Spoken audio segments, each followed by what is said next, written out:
you're in luck, because I'm going to be installing a doorknob here, and I want you to learn how to do this.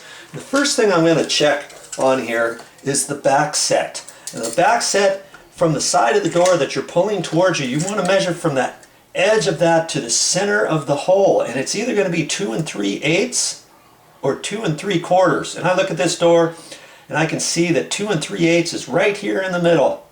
And so this is set for a 2 3/8 back set. Now why does it matter? Well, when you get your door handle, make sure that you get the associated knob that you need, either 2 3/8 back set or 2 3/4 back sets. Now years ago, you had to look, and they specifically made them either way at the store. Okay, now they do, most of the time they do a universal one. And this is kind of, for this particular one, this is how this one looks. Now, you could, you know, well actually you don't, but I do. It's going to fit in that middle one. So another way you could do it is you could hold it in there, and you could see if that is about in the center. If it's not, then you know it needs to be reset.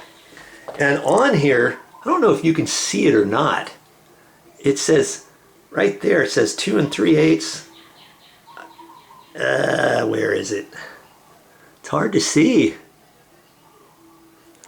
Maybe it's this way. Can't really see it. One of them says 2 3/8 and one says 2 3/4. And on this particular one, see this little spring goodie, this little prong right there? Now there's another one on that side, so you take both of those. Like if you needed a 2 3/4 back set, push that up, pull that out. Then this is set up for 2 3/4. You want your 2 3/8, I push that up, push that back in. Now not all of them are going to work that way, but they might have some other goodie here where you put a screwdriver in there and kind of click it over and something else slides. But you want to make sure that your latch is set up for the right back set, okay? That's your first step. And then obviously, when you put that in, you know that there's a definite top and bottom for either right hand or left hand, because you want that to go up against the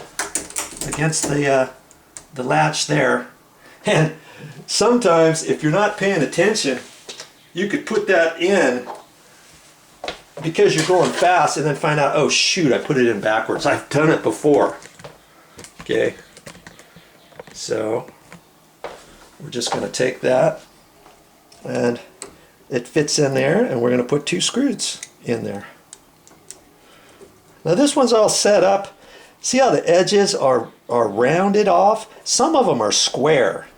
And if you have a square one with the tips on there, you might have to mortise this edge out.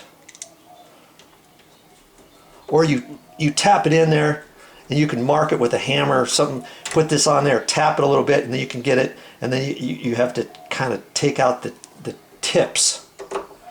Okay, but for this one, we don't have to do that. Now, there's one thing I see on here that I really don't like.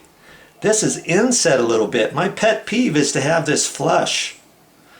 So what I would normally do is unscrew that, take a little piece of cardboard from the cardboard packaging or something, cut a little strip and fold it in half or in thirds and sneak it right in there. You know, pull this back out, put it in there, push that back in there so that this is all flush. That's set for a good install that way. Okay. But for the sake of time, the show must go on. And so now I'm going to just take this thing here. This one happens to be a lock, and most of the time you want to put the lock down like that rather than this. But see, this one here, there's only one way to put it in. I got to put it in upside down.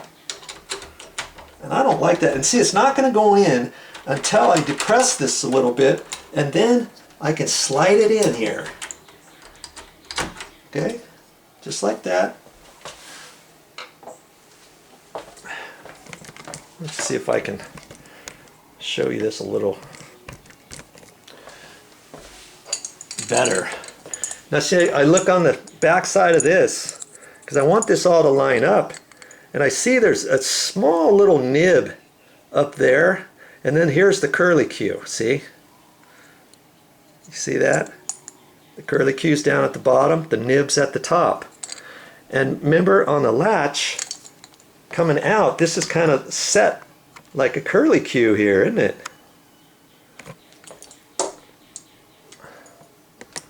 That's see how that's kind of curled? This little bit here. So you've got to line this up accordingly to that.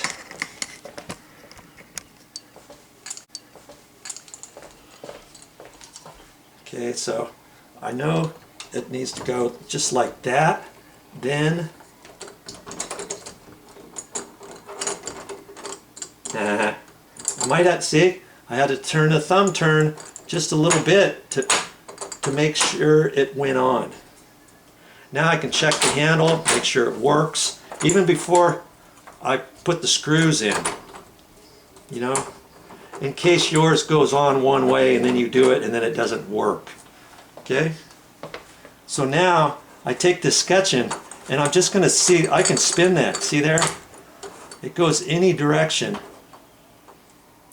And the screws, I just line up, and if you want, you can pull this out just a little bit. You know, you don't want to pull it all the way off the shaft. Then you can kind of see in there where it goes. You should be able to get that started just with your finger. You know, and if you can't, then chances are you don't have it lined up exactly right.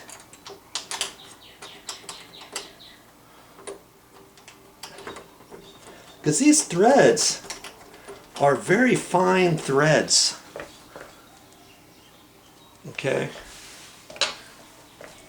And if you think, oh, I'll just start driving it in there, you don't want to do that. Now see, I could pull the back side out all the way and then do the screw, but if I pull it out all the way, it might come out of the goodie in the latch. Sometimes that happens and you think, oh, I'll just do that and tighten it up, and then your lock doesn't work properly. Okay, so you can do that and then get your Phillips screwdriver in there. Because see, if it's way out here, you'd have your screwdriver out like that. You could still do it.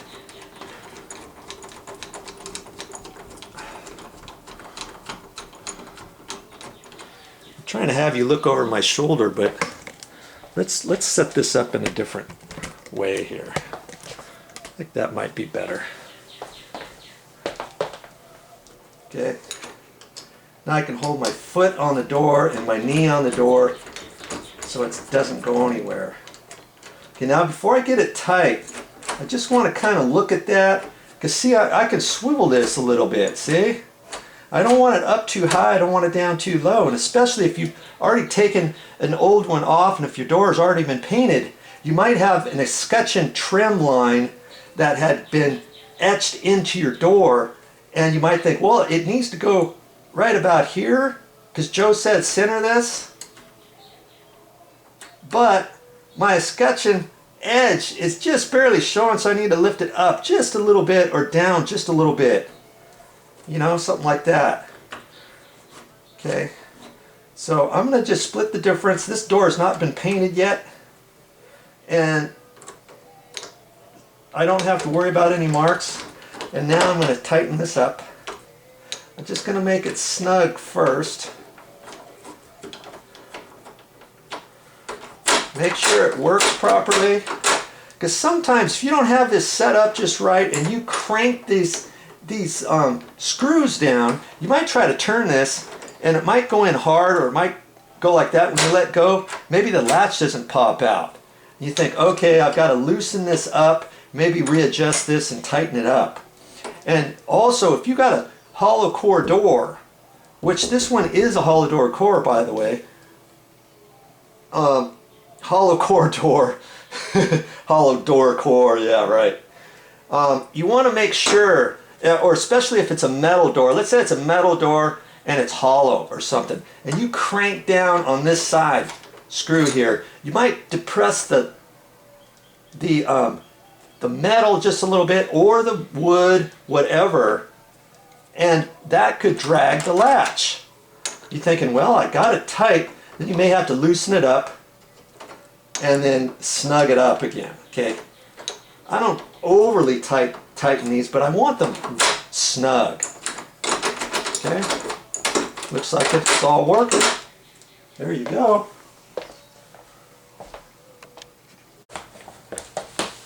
Here's a tip for you. Let's say you're not going to put this latch back together, but you want to save it because you never know when you're going to need it. You've installed a new handle and you want to just save this one for now. What I would suggest is put it all back together, and in order to do it, you've got to depress this, remember, to slide that on, and it's going to slip on here. Hey! Oh! Joe put it on backwards. Okay, now I can get the rest of it on, and then see, I can put the screws back in it and everything. Let's see here. Here it is. Now all I have left is the latch screws.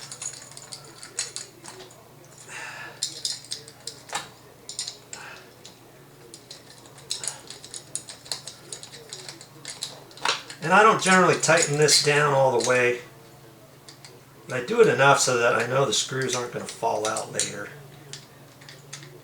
Or it's a good way, you know, if you're repainting or something, and instead of throwing everything in a box or something, you can take these two screws here, you can do that, you can put a piece of masking tape around that or something, or whatever. And you can save it that way. Next time you need this handle, it's all there, ready to go.